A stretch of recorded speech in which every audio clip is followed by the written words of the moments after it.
Hello बच्चों. So after discussing about computers programming and thermodynamics first unit, as I told you yesterday that now we will discuss about third and fourth unit. Now means we will do the part of thermodynamics rather than computer.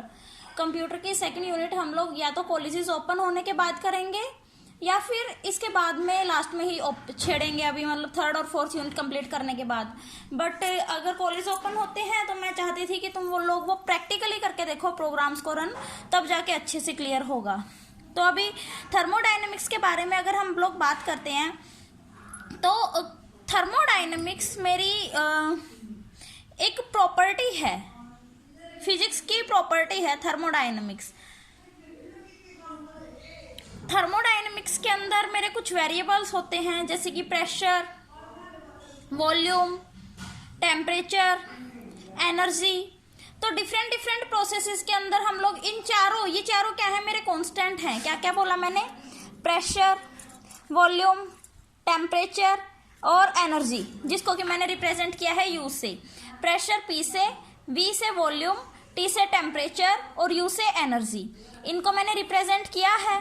अब जो ये pressure, ये चार मेरे thermodynamic variables, इनको चारों को मैं लेके चलती हूँ thermodynamic variables. Now depending upon these variables हमारे थर्मोडायनेमिक्स के अंदर चार डिफरेंट टाइप के प्रोसेसेस आते हैं. वो चार प्रोसेसेस क्या हैं? उनमें क्या होगा कि हम कोई भी एक सिस्टम कंसीडर कर लेंगे और उस सिस्टम के अंदर ये देखेंगे कि क्या चीज़ कांस्टेंट है और क्या चीज़ कांस्टेंट नहीं है. जो भी कोई मेरा वेरिएबल कांस्टेंट होगा, depending upon that our process will depend कि कौन सी चीज़ कांस्टेंट होने पे मेरा ये वाला प्रोसेस होगा और कौन सी चीज़ कांस्टेंट होने पे मेरा ये वाला प्रोसेस होगा. तो सबसे पहले एक बार मैं इन चारों के चारों प्रोसेसेस के नाम लिख देती हूँ. जैसा कि मैंने कहा कि हमारे पास चार जो ये वेरिएबल्स हैं, इन चारों को कांस्टेंट करने के बाद मेरे चार प्रोसेस आते हैं. एक का नाम होता है isothermal process. Second one is adiabatic process. Now isochoric process. उसके बाद आइसोबैरिक प्रोसेस. ये मेरे चार डिफरेंट टाइप के प्रोसेसेस हैं जो कि इन चारों वेरिएबल्स से ही रिलेटेड हैं. आइसोथर्मल प्रोसेस मेरा वो होता है जिसके अंदर मेरा टेम्परेचर कांस्टेंट रहता है during the whole process. Temperature क्या रहता है मेरा? कांस्टेंट रहता है. बाकी के तीनों variables pressure, volume and internal energy या energy of the system will remain change, but constant temperature रहेगा. टेम्परेचर जो मेरा बिफोर प्रोसेस स्टार्ट होने से पहले था, during the completion of whole process मेरा टेम्परेचर वही रहेगा. उसके बाद में करती हूँ एडियाबैटिक प्रोसेस की. एडियाबैटिक प्रोसेस मेरा वो होता है जिसके अंदर मेरी energy, heat can neither be enter into the system and nor leave the system.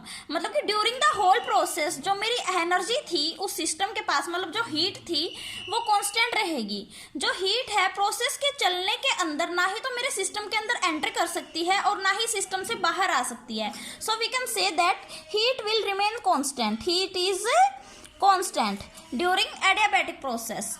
And क्या बोला मैंने? नाइदर एंटर और नॉर लीव. नाइदर